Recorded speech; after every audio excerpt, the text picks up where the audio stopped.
All of our productions at GCTV are sponsored in part by Bay State Health, providing the care you and your family need when you need it close to home.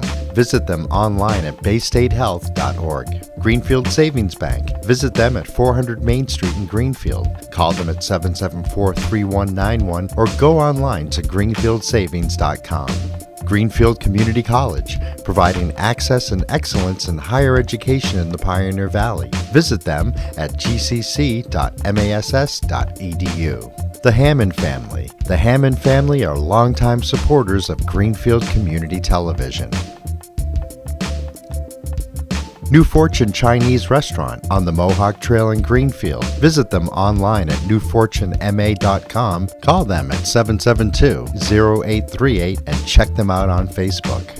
Real Cleaning Services, cleaning Hampshire and Franklin County since 1972. We don't cut corners, we clean them. Check them out online at realclean.com. Call them at 413-422-1143. People's United Bank, located at 45 Federal Street in Greenfield. You can call them at 774-3713 or visit them online at peoples.com. The Solar Store of Greenfield, replacing fossil fuels and nuclear power one home at a time. Visit them at 23 Fisk Ave. Call them at 413-772-3122 or visit them online at solarstoreofgreenfield.com. Thank you to our sponsors for supporting all of GCTV's productions.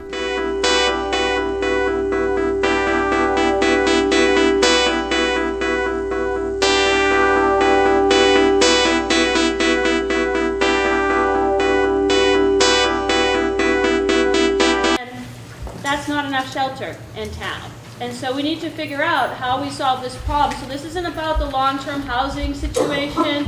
This is it's very focused on shelter. So I'm hoping tonight is that we know what the problem is, that we have an update, because sometimes people are talking to each other in, between town hall, between the legislative branch of government, the nonprofits, but folks don't know what actually is going on. So this way everybody is in the know who's in this room, can figure out what's going on, and you'll have a chance to ask questions and maybe offer up some ideas like you just did about moving the tables forward. See? Bureaucrats like myself sometimes don't know anything. So we're going to have first introductions, and then we're going to start with an update from the city, where the city's at, and I'm hoping that a lot of the questions I've been getting are going to get answered. I know they are, like what's happening with the plans to expand the shelter. Why don't we have warming centers? How can that happen? So, and I'm going to ask that the people. MJ has to go.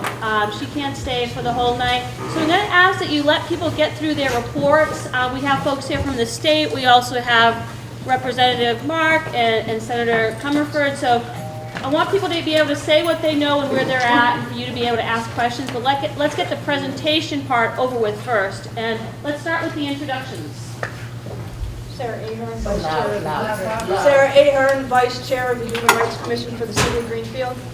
MJ Adams, Director of Community Development, City of Greenfield. Bob Strand, Emergency Management Director, Fire Chief, City of Greenfield. Mark Smith, Mayor Martin's Chief of Staff. Jane Banks, Department of Housing and Community Development's Division of Housing Stabilization, Assistant Undersecretary and Greenfield resident. Jay Succhetti, Vice President of Shelter and Housing for ServiceNet. So MJ or Mark? I'm going to have MJ go first. Just Okay. give a quick update. I'm going to stand because I can project better when I'm standing up. My name is MJ Adams, and I've worked with the city for 3 years now. And this last year, the mayor assigned both me and the chief here to work with the Human Rights Commission as we started to talk about the cold winter weather last year and the consequences that were out there with the lack of shelter for people who were unsheltered.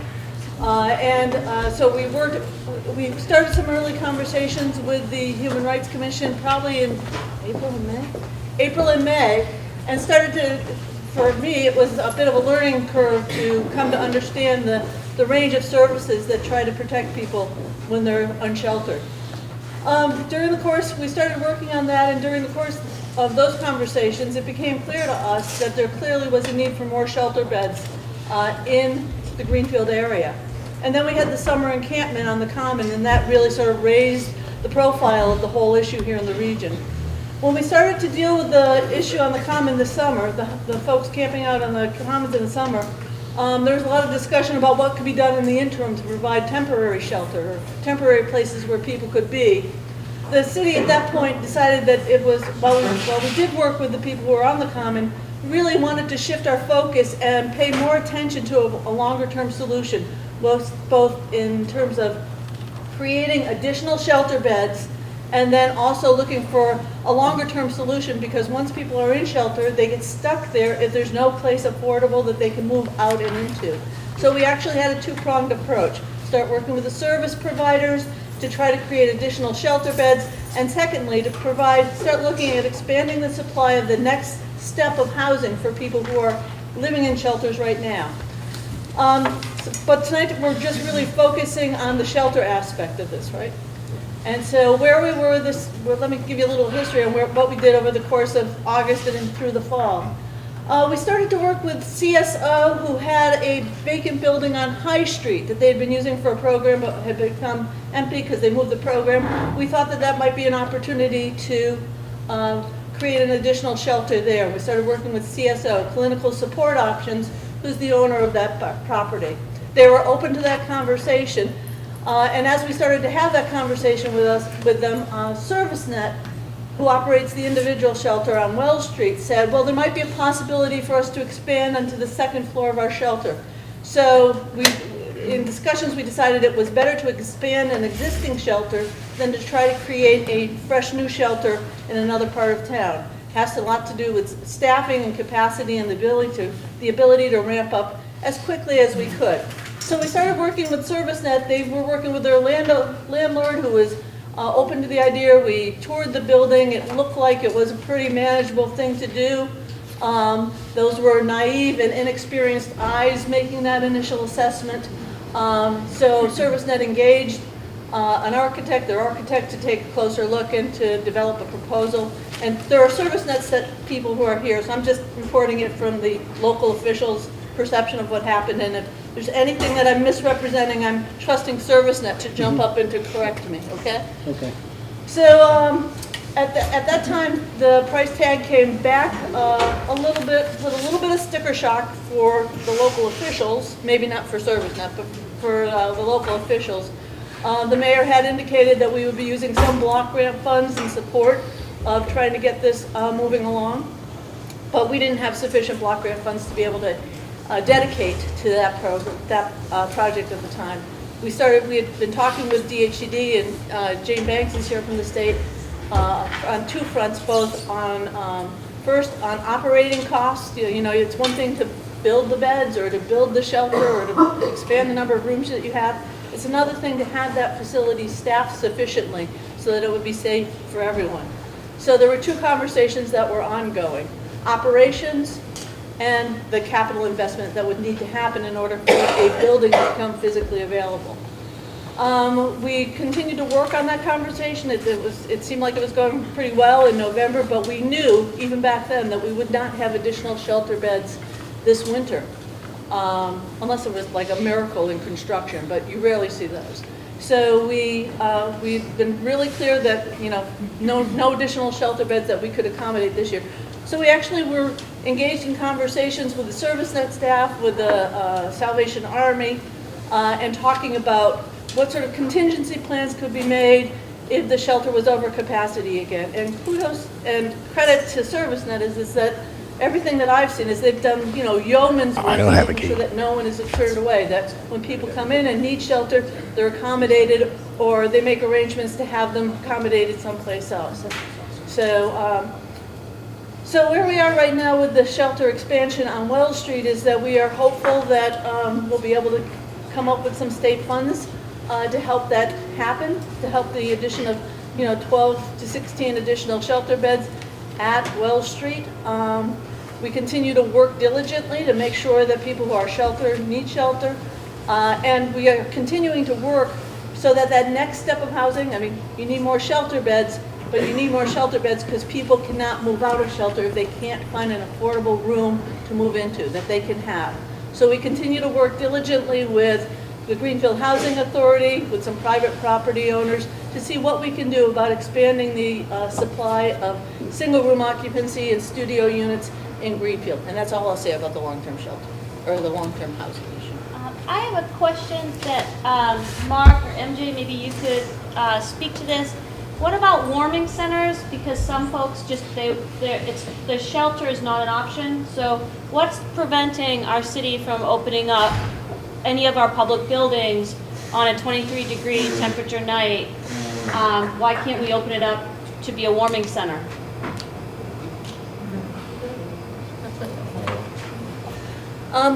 We actually were exploring the possibility of using the second floor of the Wells Street shelter as a warming center. We actually had a conversation with the building inspector. His interpretation was that warming center, homeless shelter, not a lot of difference in terms of what he saw from the regulatory point of view. No possibility though for like like if I'm looking at this room right here, it seems like this room could be warming. Like what's the stumbling block to John Zahn Center, Greenfield High School, something like that? I guess what I would like to say is that I think that when you're opening up, a warming center for people who are unsheltered, that you need a certain level of professional staffing. And I would turn that question over to ServiceNet, because I think you have to rely on the professional staff who know how to work with the population that might find themselves in warming centers. Right, because we're talking about after normal business hours. Again, Mark Smith, and we're talking about after normal business hours because currently the John Zahn Community Center and also the library are warming centers during the business hours. And I think, I just want to start with this first. The mayor's office has actually been working, obviously, with the chief and also MJ, working with our community-based providers on finding the best solution. I think a lot of times, sometimes we look to government and say, well, solve the problem. I think what we're trying to do in this community is actually look to the experts who have actually been doing it to find out where are the gaps and what we can do to really not just solve the problem from a temporary basis, and I thank Councilor Renaud for having this public forum, but what's the long-term solution? So the warming centers exactly is something that is an idea that we're really looking at doing, but we have to look at liability, ensure that the people who are there also have safety, and we actually have the right people that can staff it. We don't have that answer today, but it's something that is actually under serious consideration. And obviously I've been tasked in my role as Chief of Staff to work with the Chief and also MJ and our providers to see how this can be a possibility.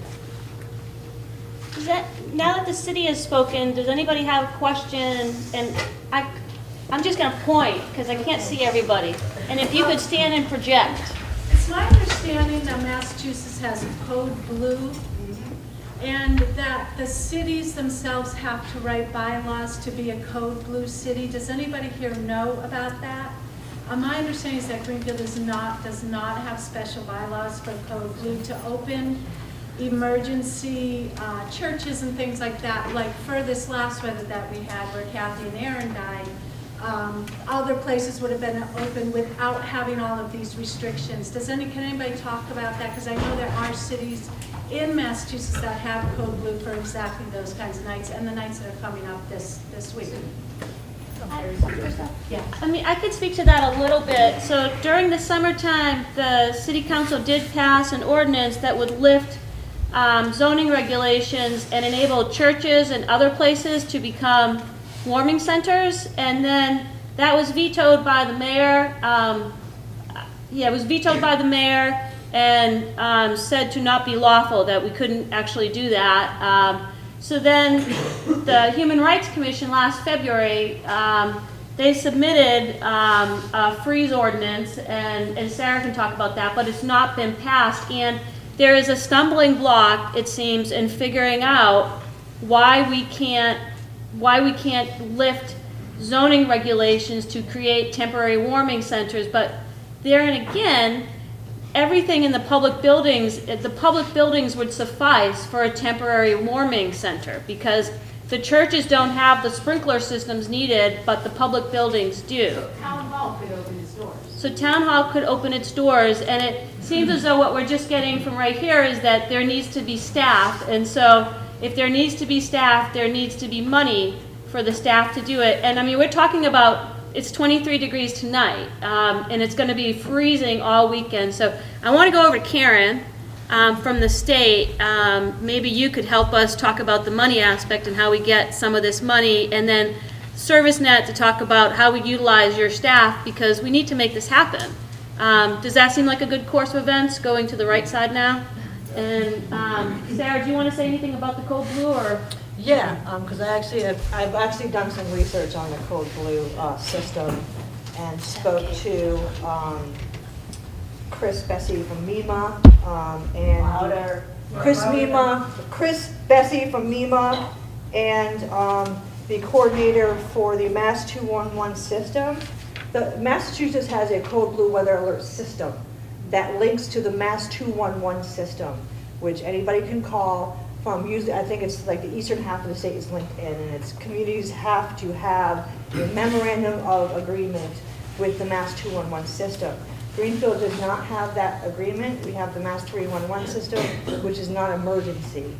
So the Mass 211 system is where somebody could call and identify that individual needs shelter, and somebody would actually go out and do outreach and reach out to that person and connect them to the shelter. So the city could sign up for the system. It's just a conversation that needs to be had. Thank you. Karen, will you introduce yourself too again? Sure. So I'm Jane Banks, and I work for DHCD. I'm the Assistant Undersecretary for the Division of Housing Stabilization. I'm also a Greenfield resident, so this is an important issue for me as well. And I will say that from the state's perspective, I think if you don't know, the state fully funds the family system in the Commonwealth.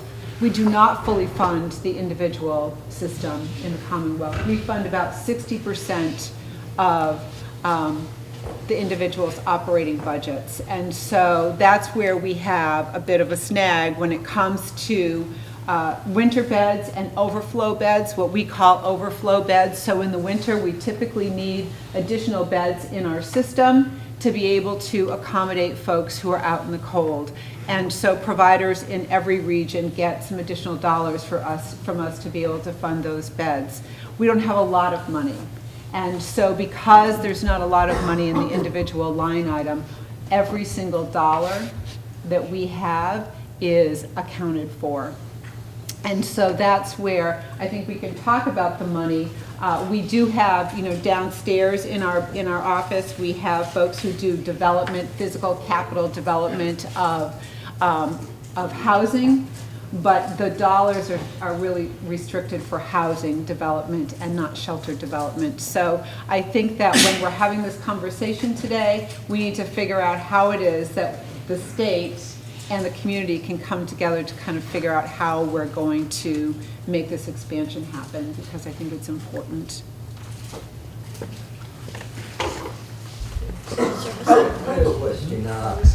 What is the credentials you need to take in staff warming center? Because there's people in the community who have certain trainings that are willing to staff these places overnight to get people out of the cold. So what are the credentials that you need? Because he talked about liability. Who's liable for the people that freeze to death out there?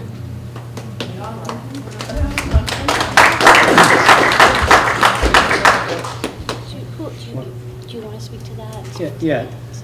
Typically, a staff person that works for us goes through a number of trainings, and in the Pittsfield and the Northampton areas, we expand our individual shelters by about 20 beds to increase our capacity through the winter.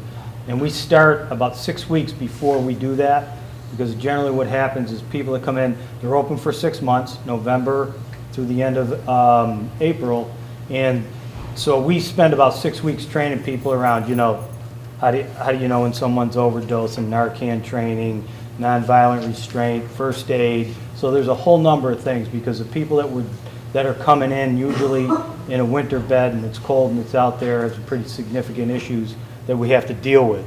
And so in order to keep the safety of the residents or the guests that we're taken in, and the staff, we have to have people staffed up pretty well. And through the winter, we also have extra staffing that are at our sites. And so we don't have a lot of facility costs because we're already operating those facilities. Here it was different because we've had to get the building code, and it's an expensive thing to do anytime you dealing with sprinkler systems and fire alarms and creating enough bathroom space for people. So that's the difficulty that we have. If you said, hey, we can open this up, tomorrow, we would not agree to that because we wouldn't be ready for it. And that's where the liability comes in, by having untrained people that can get hurt because they don't know how to handle a situation. Emma? I feel like people are talking and not necessarily hearing each other. This is a crisis, and I get, without wanting to, say anything negative about ServiceNet organization or anything, but there are people who are trained, there are volunteers or otherwise, who are in the community, some of them who are in the room. And again, this is not negative towards ServiceNet, but we have a lot of people living in the woods who are not interested in coming to a ServiceNet location for reasons of their own past trauma. And we have barriers that might be artificial in the face of a crisis. And I think it's important, I get there has to be something like staff to make sure that people are safe and can keep one another safe. That's real.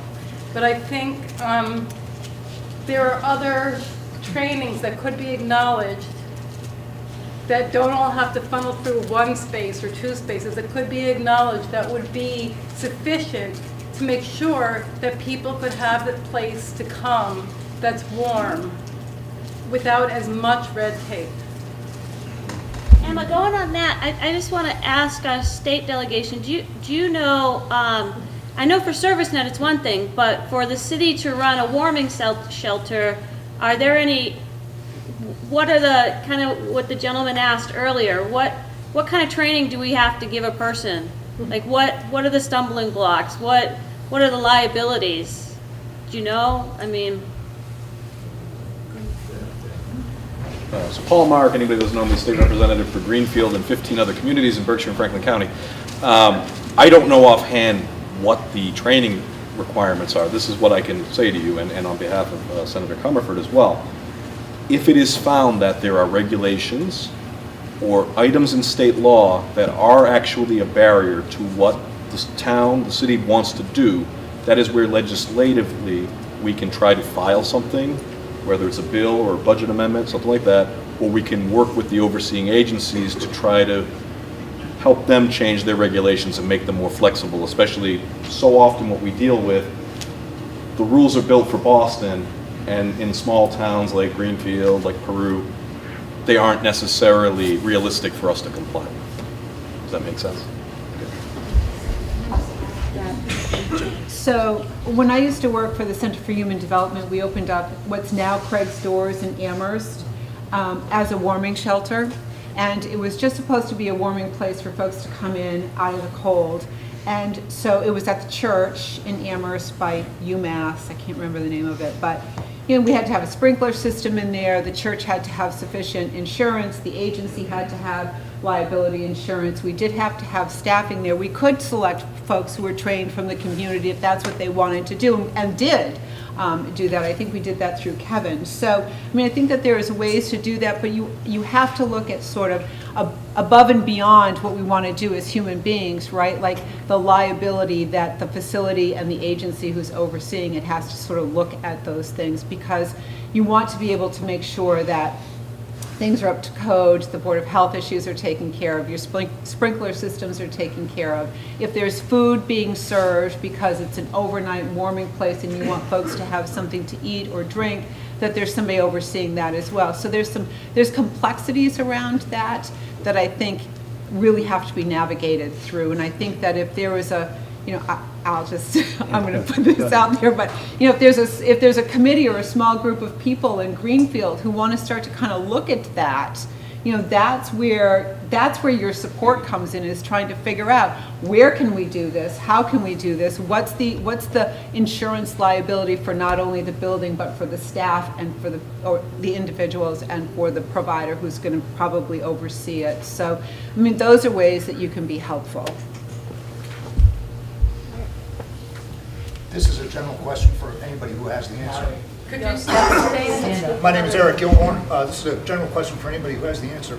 Tomorrow night, when it snows, if somebody walks up to the fire department, or walks up to the police department, or walks up to ServiceNet and says, please help me, I'm freezing, I have no place to go, what happens at that point? Do they get turned back to the woods, or is there something that happens where they achieve some kind of assistance? Sure. So Greenfield Emergency Services has never turned away anybody looking for help. If you've come to the police department or you go to the fire department and you say it's really cold out, the first thing that they're going to do is welcome you into the building. The second thing they're going to do is reach out to ServiceNet and start identifying problems that are out there. And so for the fire department standpoint, this is not only from a homeless situation, but we have on occasion an elder loses their heating plant in their house. We help them get the services that they need, and we never leave them in a position where they're going to be cold or God forbid, freeze to death. We try to do our best to identify people that are out in the community. We try to offer help to people out in the community, but at the end of the day, if they don't come and ask us for help, sometimes it's a challenge for us to provide that. And if they showed up at the front door, we'd say, come on in, and we make room for them. We did that all last winter, and we do it again under any kind of condition that we think somebody's in danger, then we would respond to that, and we have in the past years, and we would do it, and we've done it already this year. I wouldn't agree with that because I was turned away in the cold winter, so I wouldn't agree with that. Man in the back. I think there are some people that are probably afraid to ask because they could have had run-ins with the town or whatever, and sometimes there could be racism in there too. And I could tell you an example which does relate, trust me.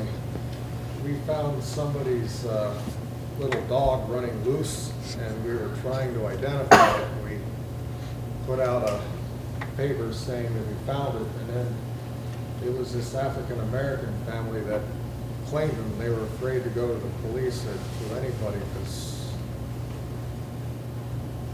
just like maybe being retaliated or whatever. And I mean, I'm not accusing any one person in particular, but that's just the thing. And when people are afraid to ask or being afraid or afraid that they're going to tell them to scram or whatever, and that's the other issue too. I think that it has to be made very clear that whosoever seeks shelter, please come. It doesn't matter what you did or what we think of you. And if I could, it was mentioned that the gentleman here was turned away. If that has ever happened from the fire department standpoint, I would like to know, and I'm sure my counterpart at the police department would like to know I as was well. directly to the shelter and told that, no, they didn't have no room, they got this, they gave somebody else the couch and they don't have no room left. And again, specifically, I was answering for the Greenfield Emergency Services. Your firefighters, your police officers are some of the most caring people that I know.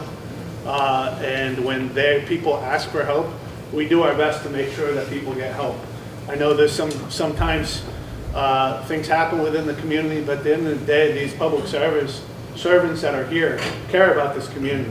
And again, if somebody is out in the cold tomorrow night and they come to the firehouse, they won't be cold in about 2 seconds. The white shirt. I'm George Valentine. I'm George Valentine.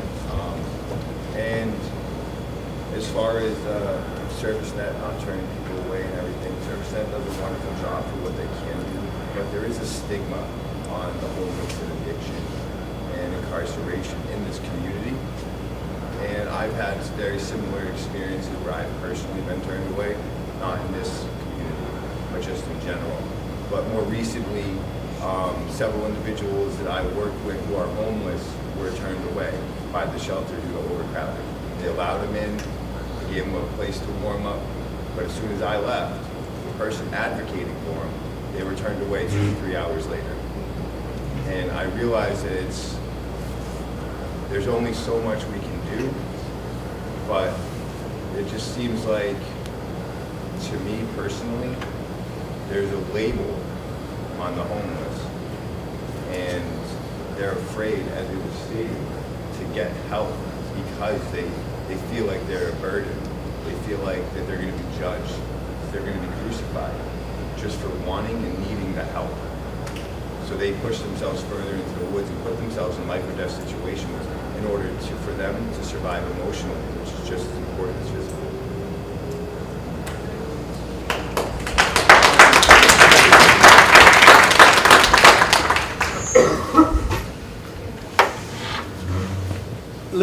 Let me just say this. The last gentleman who spoke and the previous gentleman regarding labels and stigmas and situations of not feeling welcome.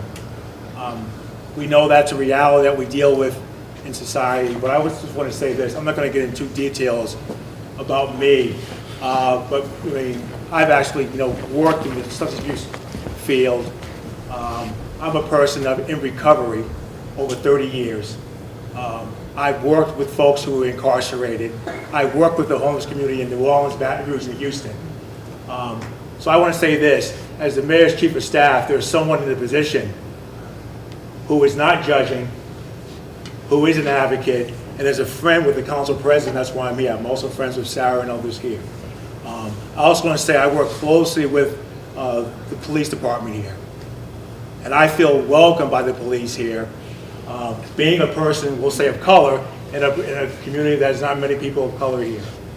So I just want you to say there's someone in a position of influence who can't solve all the problems, but will listen and find that path, and that's why I'm here this evening. So I just want that to be clear. And again, Mayor Martin hired me. So you may have different opinions of what you may think he believes about this, but the fact that he hired me to be his advisor can give you a signal that there is some hope here. But we need a plan, though, that's not just sort of knee reacting or reacting to something that's going to have a real impact and solution.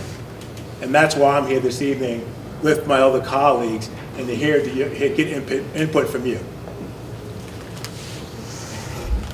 Red plaid shirt. Yes. I'm Rachel Dillenbeck. This question is more towards ServiceNet. I'm just a little curious. I went through the hiring process for the emergency winter shelter before it was determined that they were not receiving their funding. My training and my orientation process was about 2 days long. So I'm just curious if there's additional training that makes it 6 weeks long, besides the first aid and CPR and overdose awareness and trauma information that we need to be trained on to work in facilities like that, that makes it so someone can work in a warming shelter or a warming location. I'm just a little confused on what differentiates the two, and what would make it so I could be an employee of ServiceNet under 2 days of training, but not a volunteer or a member of the community working at a warming shelter.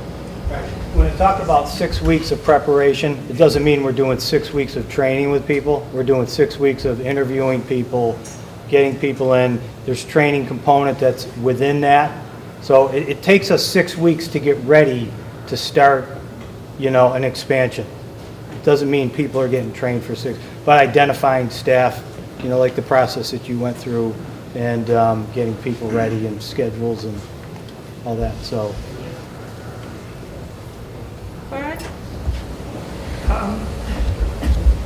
They got a Green Mirror School right now that's not being used for anything. And I'm just thinking maybe that could be a temporary place to stay. It's got sprinkler systems, heating, place to, you've got a cafeteria there and somebody could use. But and it's got a gym and all that. And right now it's not being used. But I just was thinking, maybe they could use that temporarily for a warming center. Which Yeah, I'm actually gonna, thanks for saying that, Vern. So that, Vern is a town councilor, Councilor Son. So I kind of want to push the question back again to city officials, because just what I'm hearing is that the shelter may expand its service net, but that's not going to happen anytime in the real near future. And I'm hearing that we've got buildings in town, and I'm still not totally understanding why, like by my calculations, and I know it wasn't the mayor's fault he couldn't be here, he was on vacation, so it's not, I'd be asking him the question, but by my calculations, it would probably, if you take the fact that the building's already being kept warm, like we're in this building, it's already warm, that maybe it's $2,000 a week to staff it with somebody. So I'm wondering what's the barrier there? Why can't we do that? And not to put you on the spot, but just kind of, I feel like I'm not getting an answer to that. Thank you. So. I know this is, I'm worried about how this is going to come across, but it's the truth. Every building has code issues. It's not as simple as saying we can open up a hall and let people come in and sleep, or we have warming shelters that are open during the day.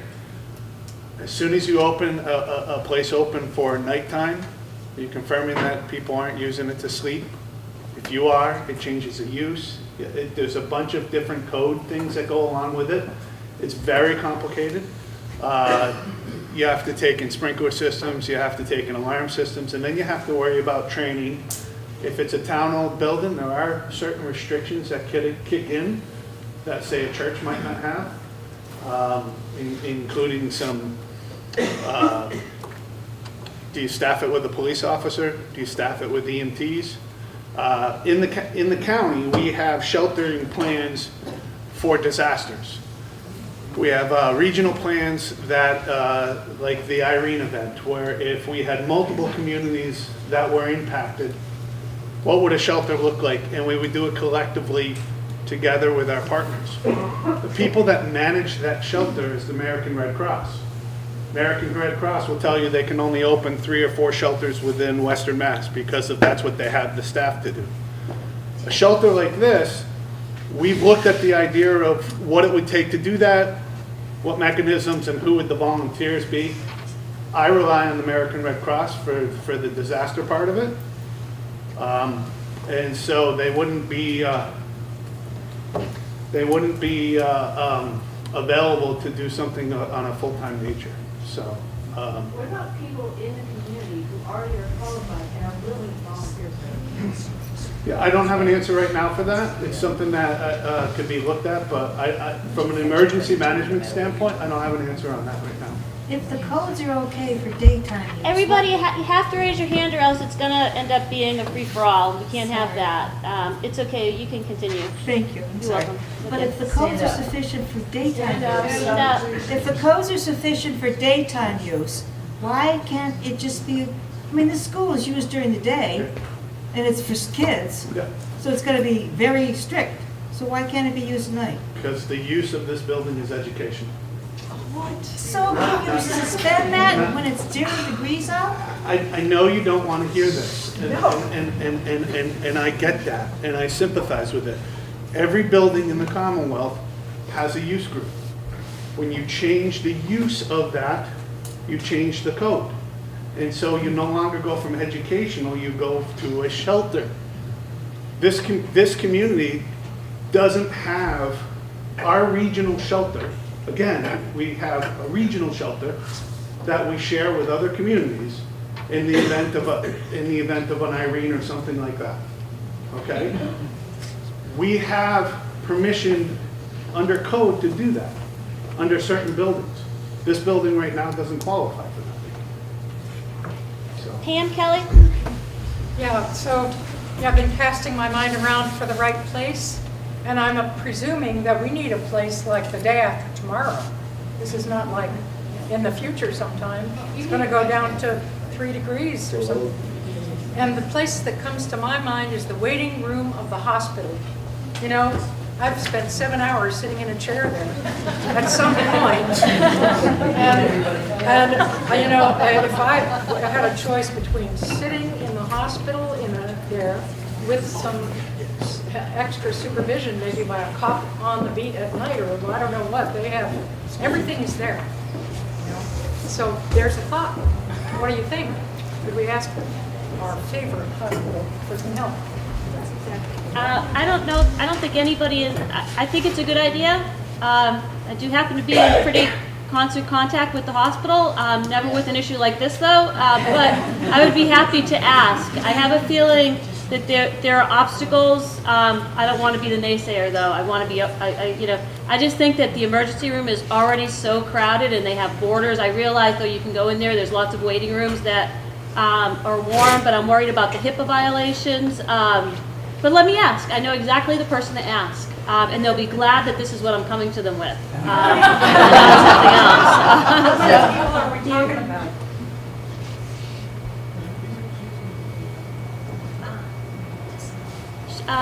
I know that Co-Deputy Sheriff Bob wanted to talk about. This isn't a question, but he's brought a solution, and he wants to just talk about it. Well, a temporary solution. My name is Bob Charles. I'm the deputy with the Hampton County Sheriff's Department, so I'm a little out of my jurisdiction.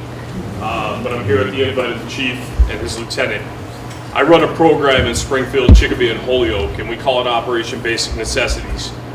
What me and the team of volunteers do is we make backpacks, and we put 3 in every cruiser throughout our towns with winter supplies for the homeless. They're handed out with no questions asked. If any of our people on patrol see anybody in a homeless situation, we simply pull over and hand them out. The backpacks have various things in them. There are 3 different ones. We have a male backpack, a female backpack, and a child's backpack. The difference with the female backpacks is they have feminine products in them because there are homeless women out there. The kids' backpacks have toys, but they all have hats, gloves, scarves, hand, foot, and body warmers. They have first aid kits. There is everything possible that somebody would need in an emergency situation. We put oversized blankets in them. I have retired ladies that simply sit there at night and make blankets for us. We put raincoats in them. There are towels in them. There are gloves. There are a basic food supply. And because a lot of homeless people don't have the greatest teeth, we put chew granola bars or cereal bars in them. There are protein shakes, Ensure or Boost. There's always 2 bottles of water. There are oversized sweatshirts in them, as well as new socks. I do this throughout the 3 boroughs of Springfield, but with my department, the only way we hand them out, because the sheriff's department is usually handing out eviction notices, any families that we are forced to evict, we give them backpacks for every member of the family. This is no cost to your town or your department. I spoke to the chief, I spoke to your chief of fire. I'm coming up tomorrow with some of my counterparts in Mass State Police. We're gonna go throughout your town on a ride along. Everybody that we can find that's homeless is gonna get some of these backpacks. I'm also coming up with a load of winter boots. We're gonna bring up blankets. We're gonna leave a few extra ones with the chiefs of both departments. I'm also gonna go up to the Elizabeth Friedman Battered Women's Shelter and outfit them with whatever we can. Like I said, this is no cost to you guys. This is just something I do in my towns, and I wanted to bring it up here in the wake of the 2 individuals that recently died. The chief has agreed to work with me tomorrow on this project with some of his people, so I'll be up here most of the day tomorrow making sure anybody in the homeless situation gets these. Yes, sir. So after the tragic event of the 2 people homeless who passed away, a bunch of community members got together to start something called Hope for the Homeless. And I personally work with homeless people out in the woods, and we are doing a clothing drive, donation drive and everything. We are distributing them on the 2nd, this Saturday, and then a group of volunteers are going into the woods to do something similar. Actually, it was because of this program when I was homeless in Holyoke. You know, a sheriff came and helped me out with something very similar to this. So Thank you very much. I'm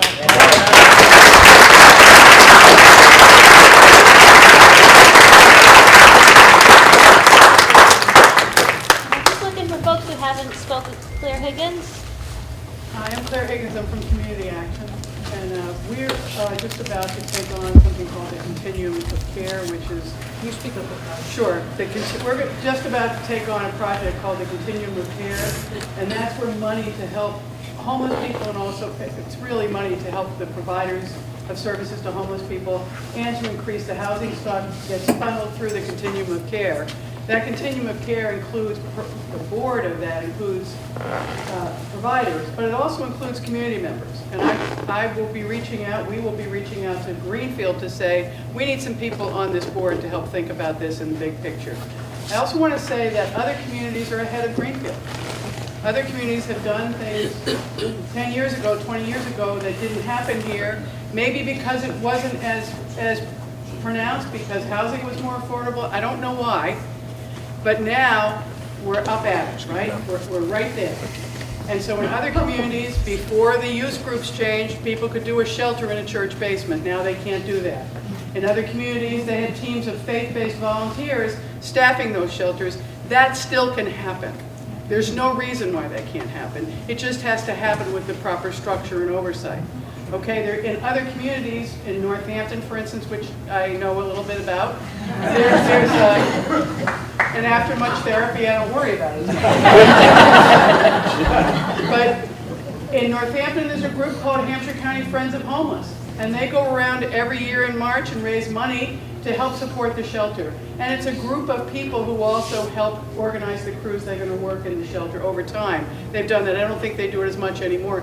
MJ herself takes a shift at the shelter. What? Tonight is her shift. She has to leave her. That's why she's leaving early. So this can be done. The structures are out there to figure out how to do it. But it's not going to be government alone. Okay, I want to remind people in Northampton, the shelter that is now a permanently, well, and here's one thing I want to say. I hope we don't ever have shelters that are permanent. I hope we have housing that's permanent, right? Because that's really... That being said, the shelter that is now on Center Street in Northampton, that started with volunteers, not with any city government involvement at all. So city government is not the only place you're going to find the solution for this, and state government is not the only place you're going to find the solution for this. What's that great Margaret Mead quote? A small group of committed people can change the world. Never doubt. That's the only ones that ever do. So who are the small group to get to be a bigger group of committed people here in this room and out in the community that are willing to volunteer? There's some things we need to do here. When we start with the COC, we need to do a better job of what they call coordinated entry into the system. I don't think, because it's been, the area for this group is the 3 counties. It's big and difficult. We're hoping to have a call center that does a little bit better job than there was before for people looking for help. There's some things we're planning on doing, and we need some people to sit on the COC with us to help us think them through. But first things first. Like, who can be a volunteer and where is the site? And I appreciate what the fire chief said. You know, there are a lot of rules that they have to play with that we can't necessarily change in this minute.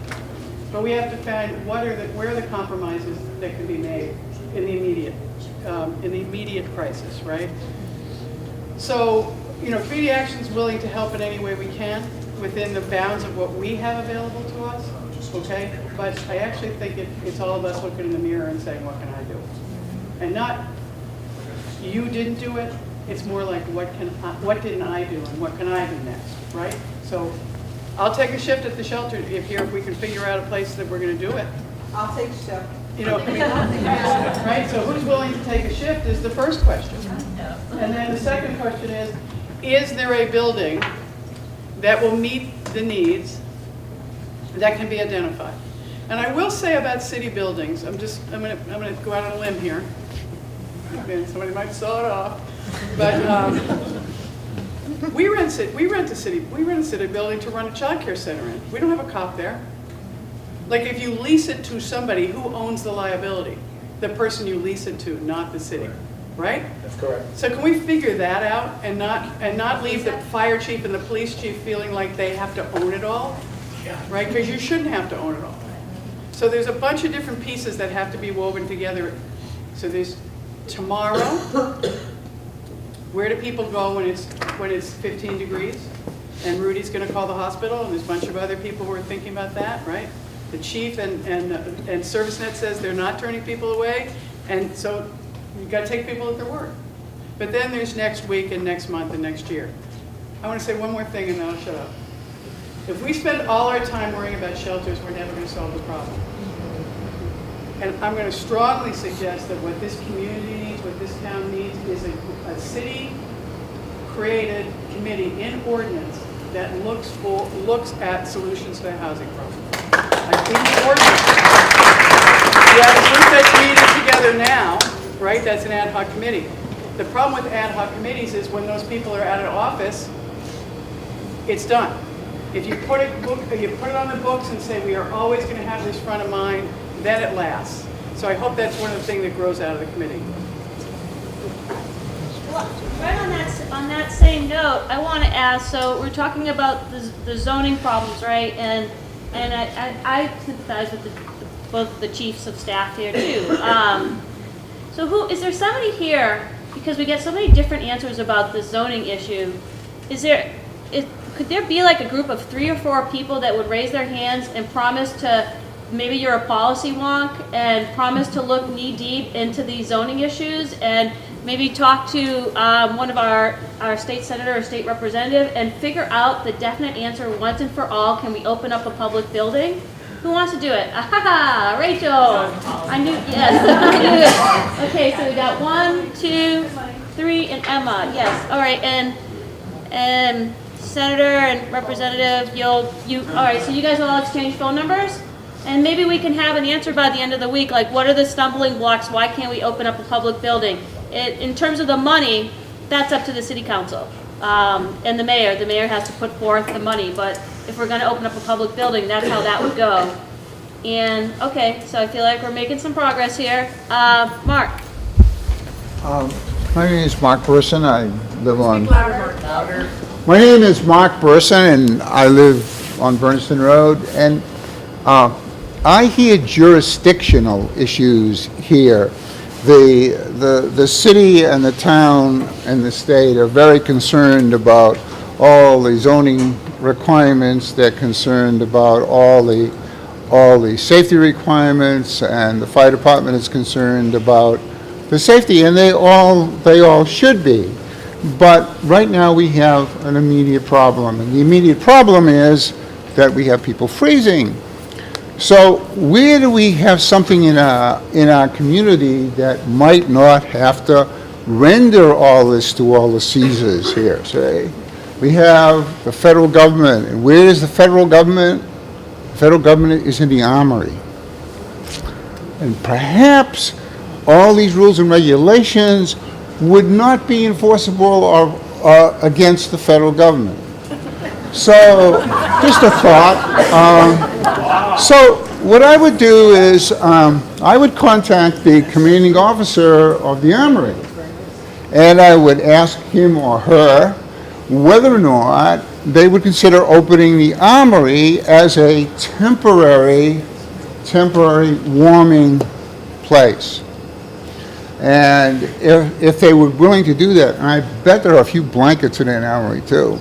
But irrespective of that, that's where I would look, because you will not get hung up with the same kind of difficulty or rules that govern all these people at this table, and then maybe you could feed them at the Second Congregational Church, which is not too far away.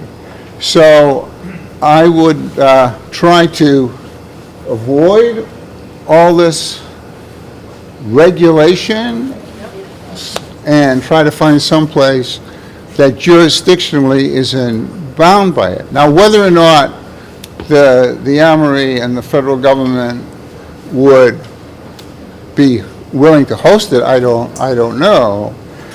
But going into a hospital is a very, very complicated thing. When somebody goes through those doors, the hospital has more responsibility than you can imagine, including the medical responsibility when somebody goes through those doors. But I think the Armory, it's certainly not the fanciest place in town, but certainly it might be the least complicated. Who would be willing to call the Armory? Somebody in the back. Rudy? The Armory is a Massachusetts-owned building, and the Armory is shuttered right now. It's closed. It's in mothballs. The Armory is a Massachusetts-owned building. The state of Commonwealth of Massachusetts owns it. It is now shut down. There is no active Armory activities happening in the Armory. It is shuttered right now and closed down, so there is nothing going on at the Armory.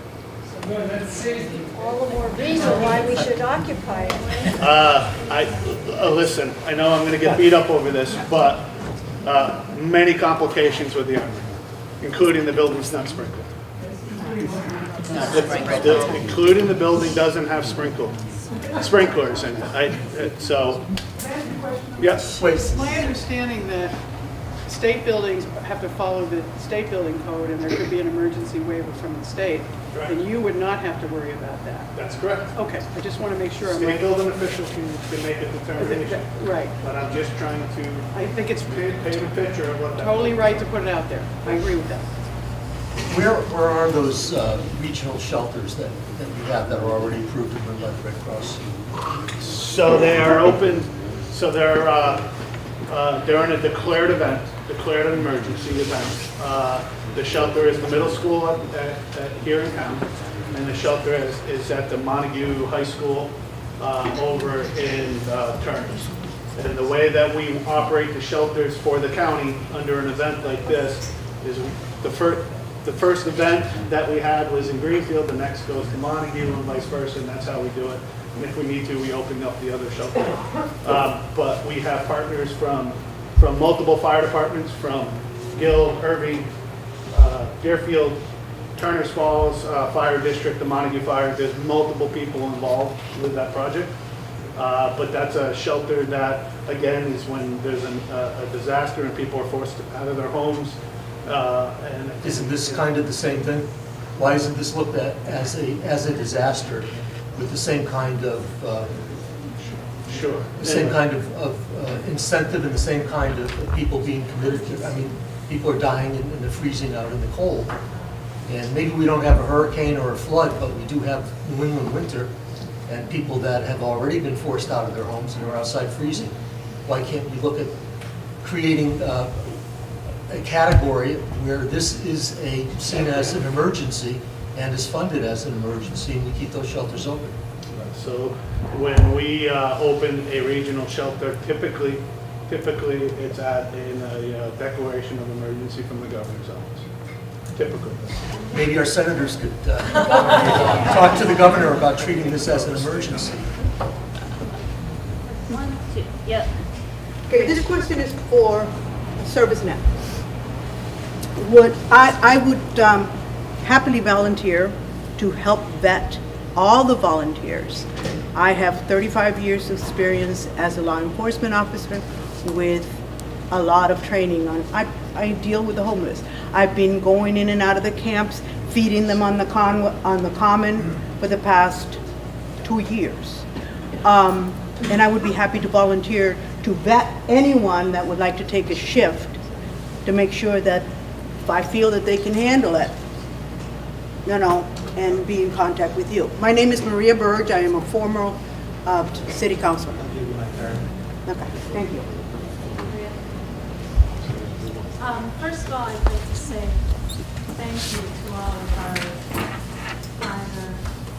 police. We know you're right there for our community.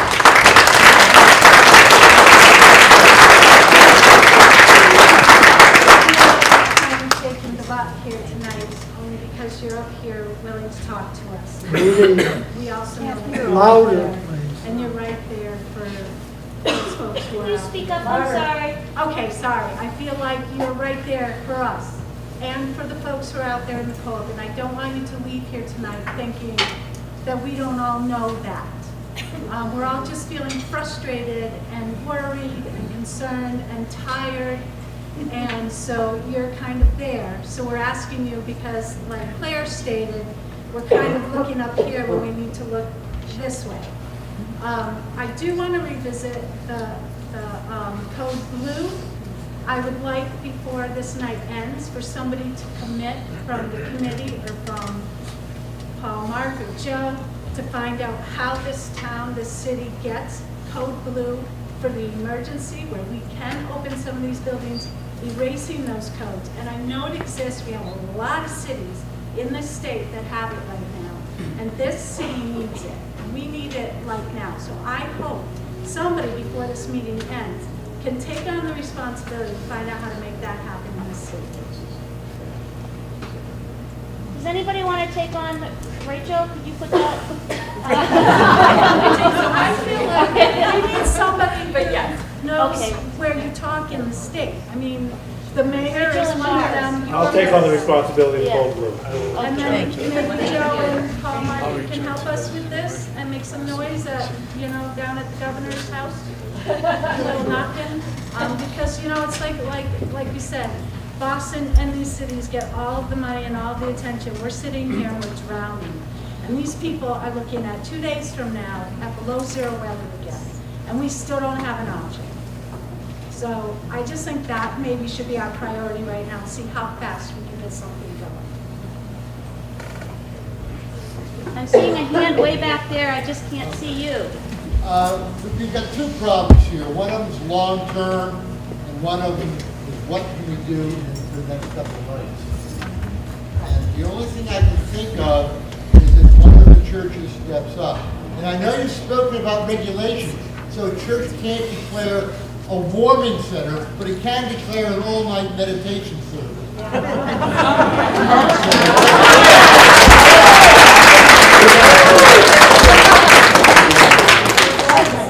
I know that long service, people do fall asleep.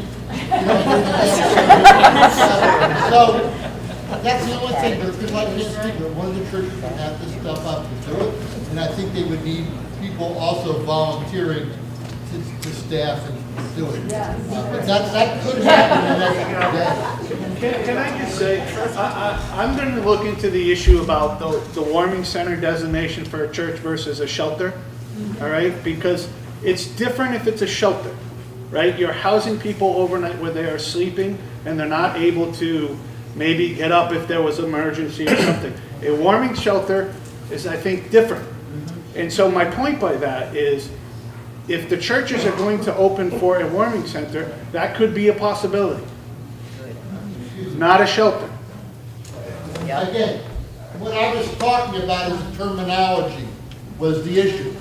The church can't open a shelter. It can have an all-night meditation service. I just want to address that. So I think we're going to look into that. I think that's part of what the ordinance that was written this summer was meant to designate churches as warming centers, and we got two different answers back. One was that you couldn't lift zoning regulations to do it. One was that you could. And I see what you're saying. We call it an all-night meditation. Then what does that mean? Is there a representative of the church in the room right now? Whatever church. It doesn't matter what church. Second Congo, St. James. Does anybody want to speak? Or a synagogue, of course, or a mosque, or anything. Does any religion? Amy Clark. I'm a member of Second Congregational Church and the Interfaith Council of Franklin County. And the last time there was a shelter overflow, we did come together to open a warming center at Second Congregational Church. It was in the downstairs of our church. We worked with ServiceNet. We had to train volunteers to be there for the early part of each evening. We hired ServiceNet staff to be there overnight. I was the head of the Franklin County Community Meals at the time. We provided breakfast every morning. Churches came together and provided supper every night. We had seating. We could have 6 people there. We had spots for 6 people. We never had more than 4. We usually had 2. So it was an enormous amount of work, and it was probably $8,000 to staff it for the 5 or 6 weeks that we ran it, every single night for 5 or 6 weeks in the winter. At the end of that, I actually went to the state fire marshal's meetings down in the middle of the state, because that's a big holdup on who can run a warming center and how long they can be open. It's state fire marshal rules that make little sense to most of us sitting here, but are nevertheless the rules, that 30 days is okay, but the 31st day it becomes unsafe or something like that. So anyhow, it was an enormous amount of work, an enormous amount of money, and never taken full advantage of, which was distressing also. So at the end of it, we ended up looking at it and saying we had spent $8,000 to house 2 people most nights for 5 weeks. How could we better spend the $8,000? And came up with a process where now we raise and spend money to help people from being evicted. They can apply to us. We meet every single week to consider applications for the Interfaith Council to keep people from being evicted in the first place. And we also provide funding for people who are in shelters and are trying to get into permanent housing with some grant funds too. Neither of which solves the problem we're talking about tonight. So that problem is still not solved, but I just wanted to let you know that a church did, and the Interfaith Council coming together as a full community did make a great attempt, and that was the situation we had at the time.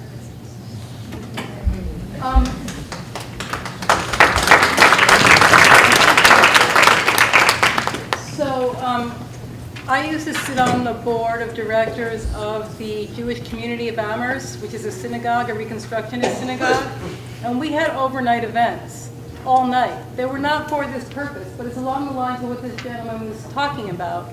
It was called a tikkun. It was a study. It was learning. We didn't do it every night. We couldn't have done it every night. We didn't need anybody's permission. So why couldn't there be something grassroots between many different faith communities, not just churches, many different faith communities, and other places where events could be held, you know, and we brought our sleeping bags, because not everyone can just stay up and study all night long. People slept. It was called studying, but there were people who slept, and they weren't coming in because they were coming out of the cold. They were coming in because it was a holiday called Shavuot. However, why couldn't something happen where there were all-night events and we would know where they are in different places, so that, especially on freezing cold nights, they might not be able to plan suddenly all the time, but there could be some kind of coordination where,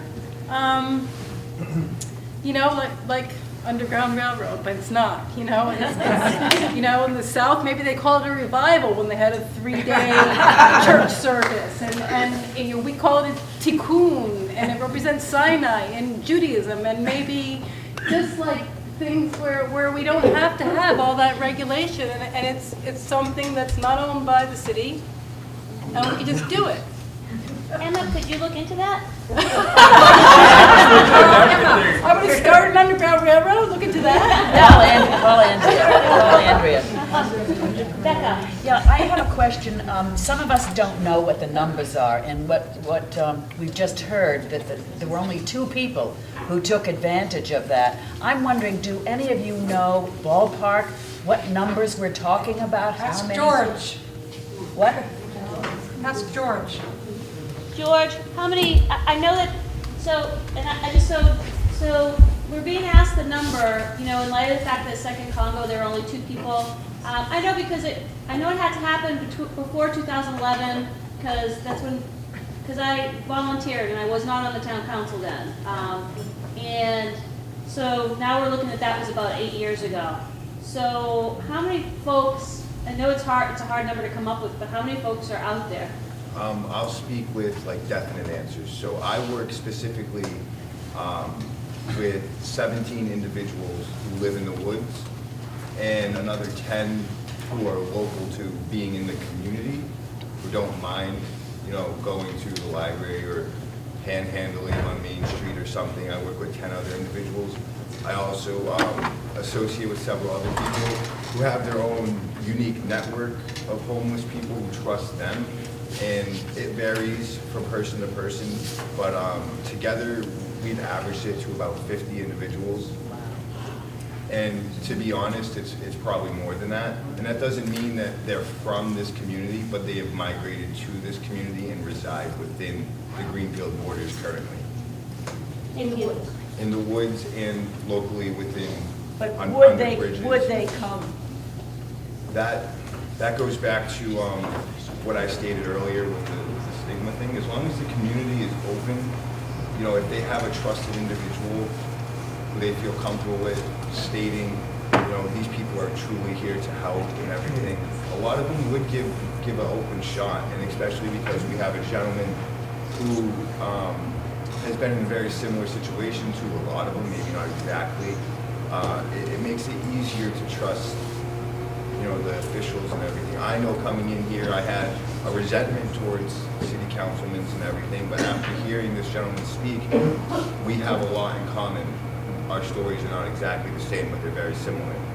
So it's about, like, the community needs to learn, and there needs to be some form of education to the community about the stigma that resides within things. Point of information, just a point of information.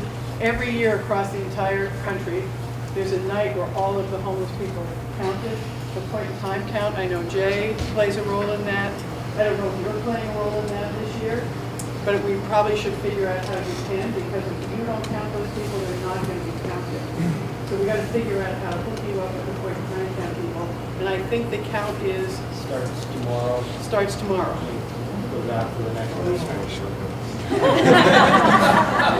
Thank God this meeting's here, but Jay, maybe, do you think you could, how do we get him hooked in? Yeah, Elliot is doing Greenfield. Elliot's doing Greenfield, Yeah. so can I get his number and I'll give it to George?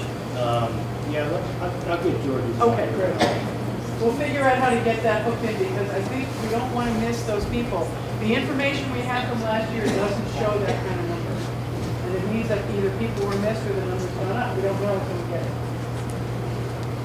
In the back, the red, Hi, I just wanted to mention, since we have a really nice group of really committed people here, maybe we could take names for people who would like to be trained to become volunteers to help. So if we could give our information, then we can have something to work from, that we could have, you know, like some sort of trainings or whatever it is. I know I've been certified in first aid and CPR several times throughout my life, and I'm sure, you know, it wouldn't take much. I mean, it's, you know, usually CPR and first aid is just a one-day, few hours. And I also wanted to say that I think that if anybody sleeps outside and it's subhuman weather, which it is a state of emergency. Yes. Nobody should be outside in this weather. We wouldn't let our dogs outside in this weather.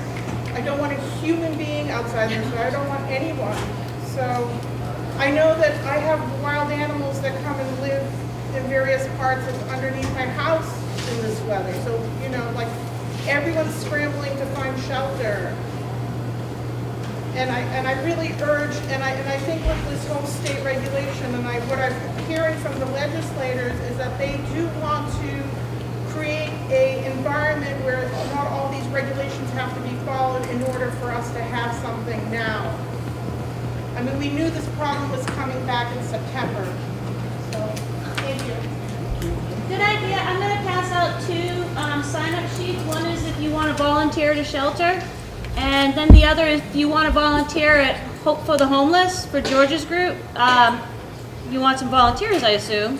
And then I'm going to pass around the pen. I already know who the people are that have volunteered for the various, like, who's going to look into the zoning, who's going to look into the armory.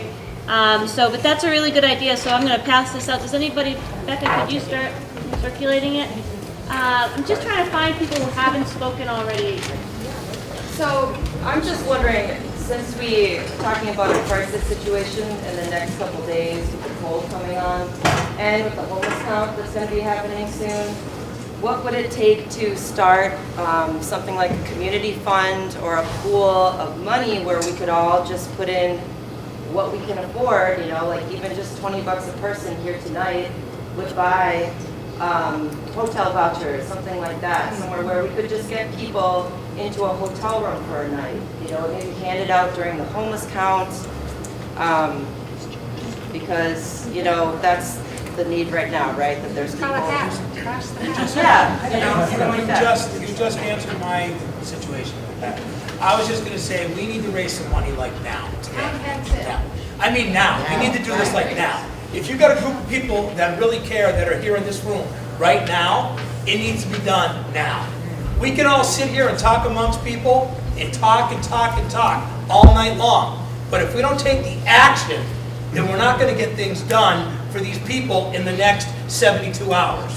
So my attitude is this. I'm willing to put some money in right now because these people need a place to stay. If folks don't have money, we understand. But the ones who can help that are here tonight, we got to get it done now. Because I'll tell you right now, it's not going to get resolved on having these people have a place in the next 72 hours. So it's either going to be money, find a place to stay at a hotel somewhere, get it done, and then we all can be smiling at this weekend knowing that we're not going to have 2 more people that have died because of being cold. Period. I don't have a hat, but I'm willing to put money into somebody else's hat.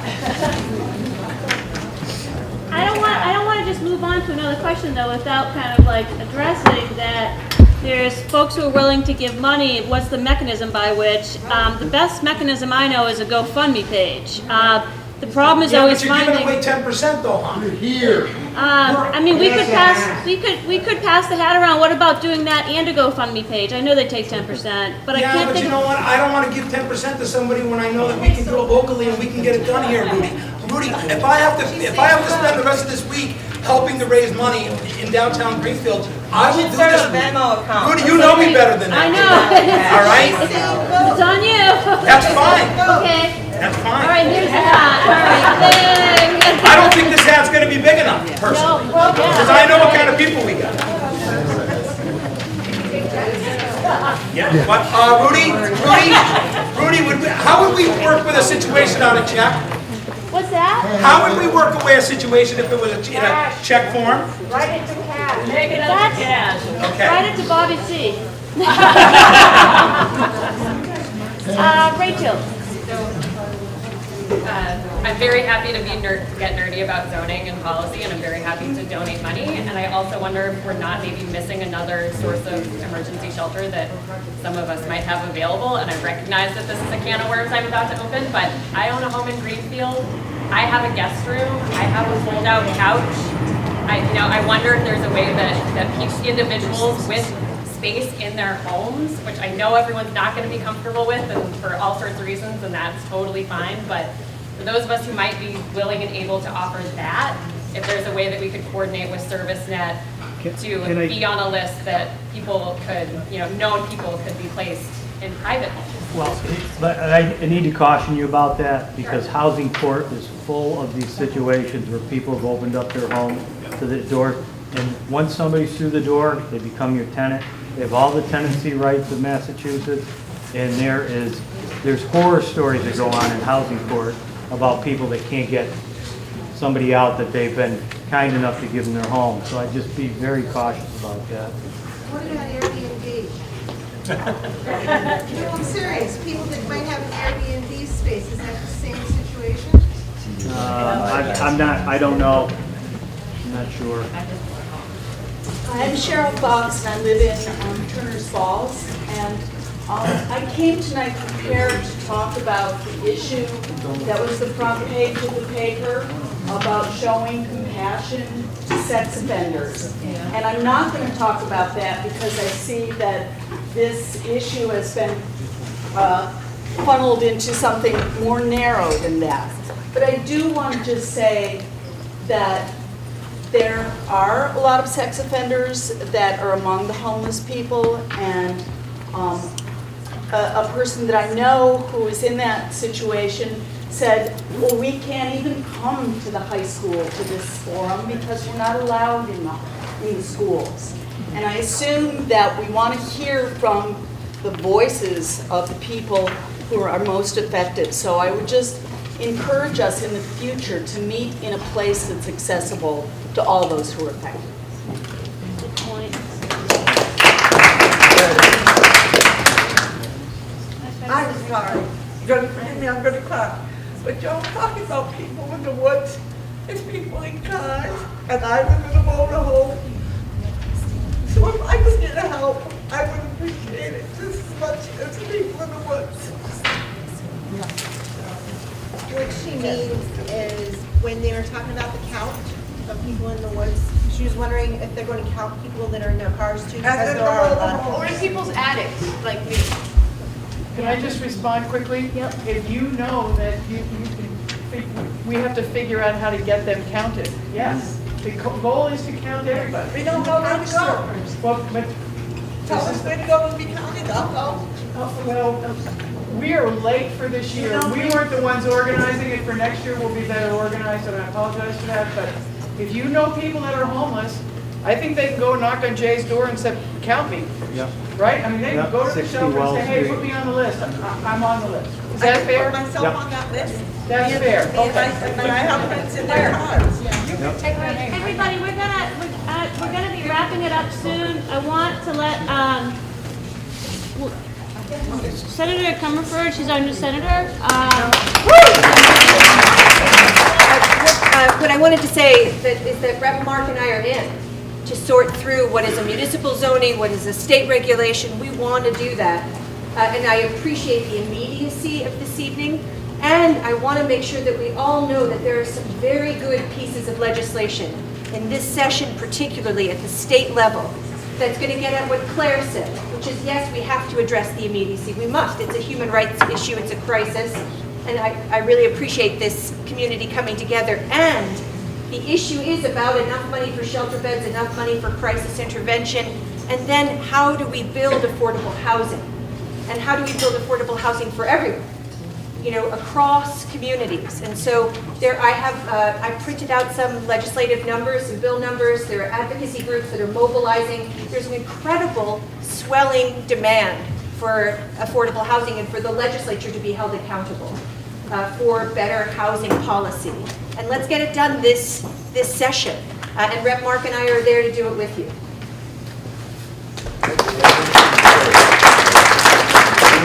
Church that's willing to help. They send me a text and they said they're willing to open their doors, but their concern is who's going to staff it.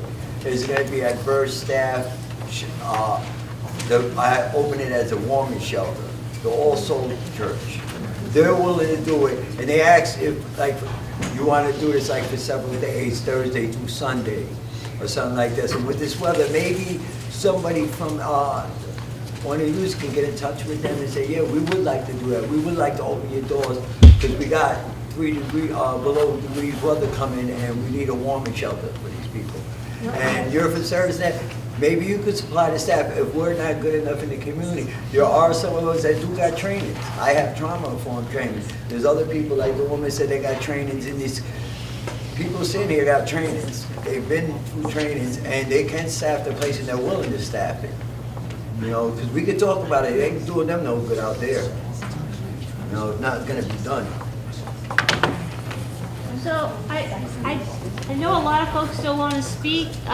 It's approaching on to 8:30, and I wanted folks to be out by 8:30. So why don't we agree that just anybody who's left with their hand up speaks, and then we're going to wrap it up after that. So we're going to start here and go this way. Tell us what the hand's got. Honestly, if anybody wants to give to the hat, I'm just leaving it in the middle of this table, and then everything's going to go to Rudy. And if she wants to start, and if she wants to start her GoFundMe, she's got an awful lot of money that she can be able to maybe stick into a fund and then add that check amount into the GoFundMe that you want to do. and then that way you've got a nice start, okay?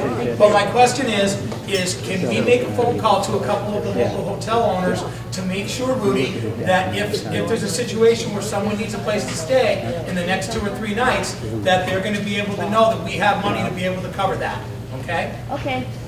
You know, you can, you know, if you, that money you collect, I would contact the Salvation Army. I know, honestly, I can tell you right now, Captain Peabody's right in my phone right now. Yeah, and he'll take that money because we work with him. Okay. You know, And put people in I will call Captain hotels. There's Peabody already a as soon as system this for meeting's that. over, okay? Thank you. Give him a buzz. Thanks for your trust, buddy. I will call Captain Peabody, all right. Thank you. Hi, my name is Jill Shanahan from Tapestries Fringe Access Programs. From where? Jill from Tapestries Fringe Access Programs.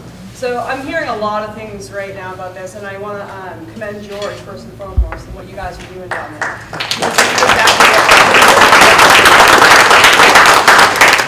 So I just want to say, you know, being from the Syringe Access Program in Greenfield, it was very difficult for us to get space here, so we know all those stigma. And I just want to say that I think we need to use the resources we already have, like Tapestry, like yourselves, like ServiceNet, and do more outreach in those areas to give hand warmers, to do all that. So I would love to connect with you. And I get it, we are short-staffed too. We only have 2 people in Greenfield, period. That's a manager of 1 person. But we will figure out how to make this happen throughout all of these agencies in the area. And then the next piece I wanted to offer was any part of training, if it's training volunteers, that is my job now at Tapestry. I'm building a training program. I'm a master trainer for the Narcan for the state. I can come in and help in any way for that, whether it's staff or volunteers or anything. So, thank you. Thank you. Just a quick question. I wonder if there could be an account opened at Greenfield Savings Bank that people could just deposit money into. The Interfaith Council has an account already. Yes. Just use the Interfaith Council. Would that definitely go specifically to, like, Yeah, hotel vouchers? it'd be held in No. a separate fund. No, there's a homeless funding within the Interfaith Council also. 2 separate things. So I wonder if there's a way that we could get the word out about that to people who aren't at this meeting so that they know to deposit money in that account. That would be great. Josh, wherever you are. How would they indicate that it was for homeless? Say homeless. On the bottom left? On the memo section. And here's my next question. If I handed this money to you instead of Captain Peabody from the Salvation Army, if people would need a place to stay that are homeless and they need a place for a hotel, would you guys be able to deal with the paperwork to be able to cover those fees? I think the Salvation Army would be a better venue. Okay, and that's where we're going. We're not set up Okay. for that at this time. So I'm just thinking, okay, sorry. Can I speak? I'm Ben Towsley. I live in Greenfield. Louder, Ben. I'm Ben Towsley. I live in Greenfield. I am part of the leadership team of the Interfaith Council. And I don't want to get into logistics or, you know, funds or anything like that, but I want to reinforce, okay, what George has been emphasizing again and some others. We're not just dealing with a question of shelter or logistics. George is emphasizing that we need to educate the community about the stigma. And he also used the term emotional survival. And I think, you know, what we're looking at is the question of healing. You know, that we are we've segregated certain people in this community. And they're hurt and they're wounded. Part of what the Interfaith Council tries to do is to raise these questions before the community. Part of our theme this year is who is our neighbor? So I would like to take this back to the Interfaith Council. I'd like to connect with you, George, and really get to the heart of, you know, as Cheryl said, we need to hear these voices. not just think about, what we think is best, but to really go to people who need to be heard. Thank you. Hi, again, Rachel Dillonback. I'm also part of Hope for the Homeless with George here. And I just kind of want to add on to what he was saying and a couple other people, you as well, thank you for reaching out, is that I want to emphasize the fact that when everyone was on the Common, they got bombarded and attacked from numerous directions to where a lot of them won't come out of the woodwork anymore. They need to be able to trust our community.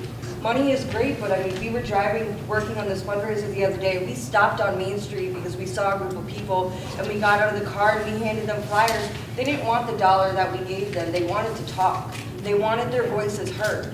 They want to feel like they're still part of this community and that they can reach out to us for help. Because right now, they don't know what to do either. I think it's one of the main goals of having this on the 2nd is that we want it to be personal. We want those people walking in those doors, whether they just want a blanket and they want to, go back into their tent and hide, is fine, but we want to know their name. We want them to at least know our name when they leave. We want them to know, like, hey, whenever you're ready, I'm here. Let me help you. Tell me what I need to do. Because I'm just as lost, and I was homeless for 7 years. I'm a single mother of 2 kids. If it wasn't for my parents, I would still be homeless. Because I don't have help from anywhere. I want them to know that they're not alone, and I'm just as homeless as they are. The only difference is I have a roof over my head of parents who really don't have to help me as much as they do. And I think that funding is great for hotel rooms and stuff, but I think they need to know that we actually care. We can give them as much money in the world as we want, but they need to know that somebody cares that they're out there, and we care if they're alive. That we don't care if they're an addict, or what their past is, or what they went through. We just want to know that they're okay and they have a roof over their head. So if we could come to a community as that, all of these things can happen and so fast. And we need these people to know that we're here and we have our arms open. We just need them to tell us what to do next.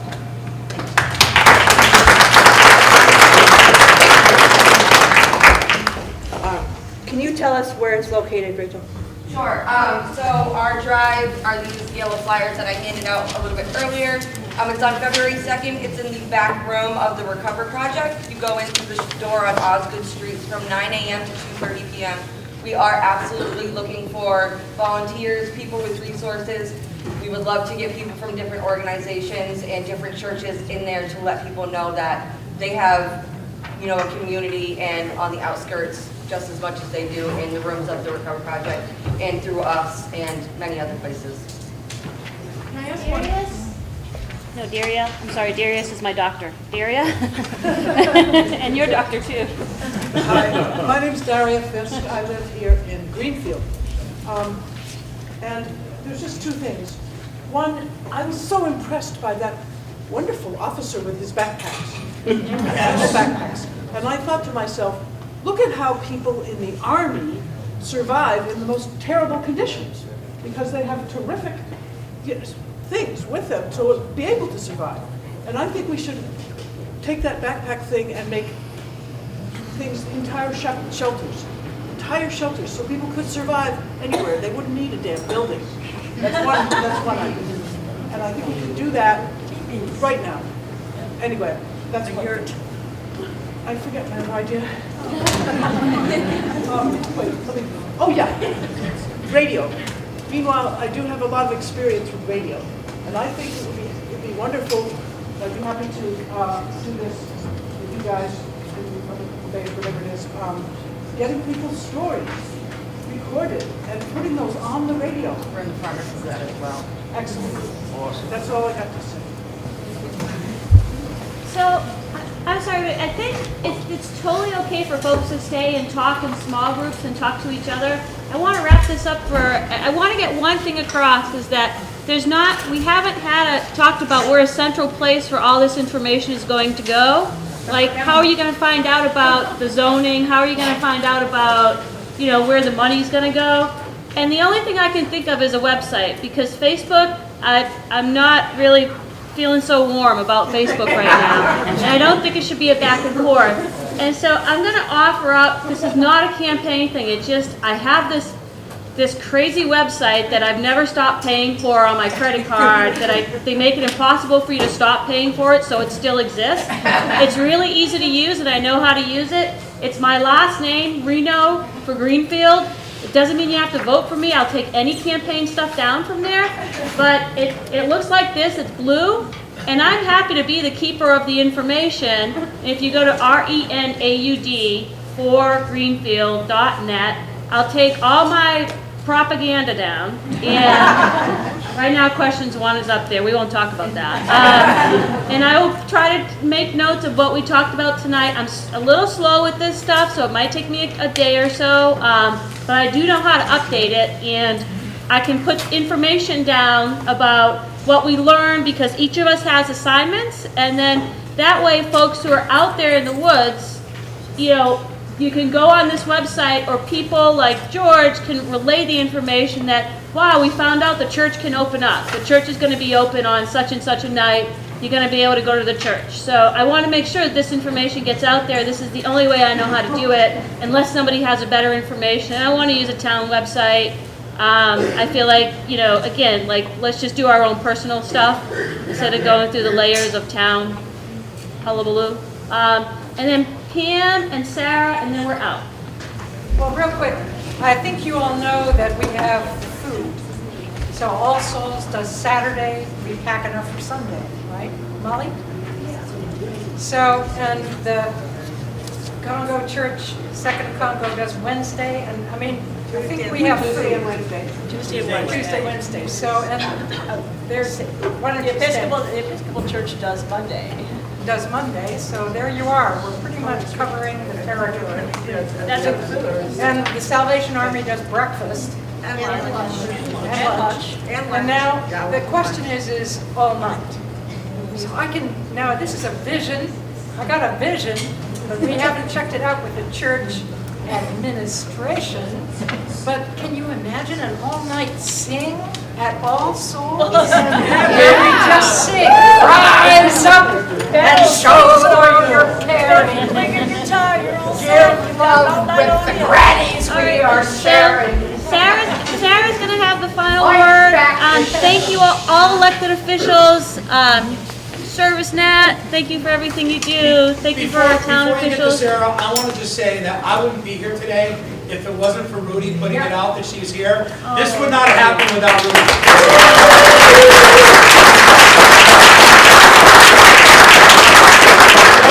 I'm serious. I mean, I really appreciated you wanting to do this.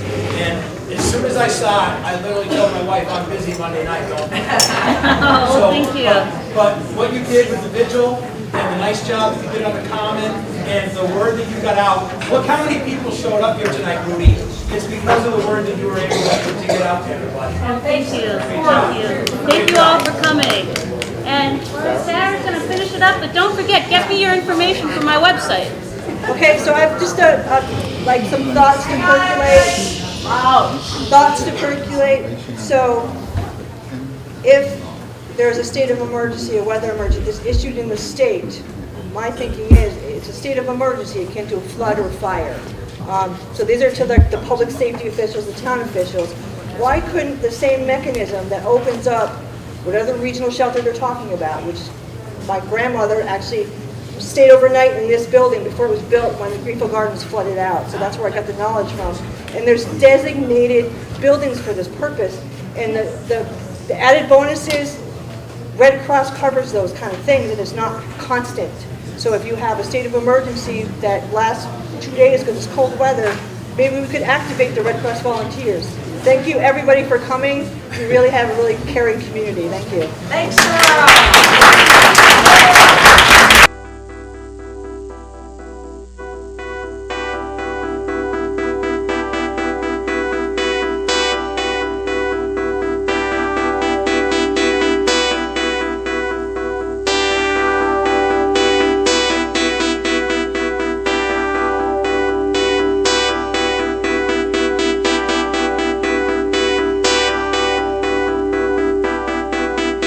Productions at GCTV are sponsored in part by Bay State Health, providing the care you and your family need when you need it close to home.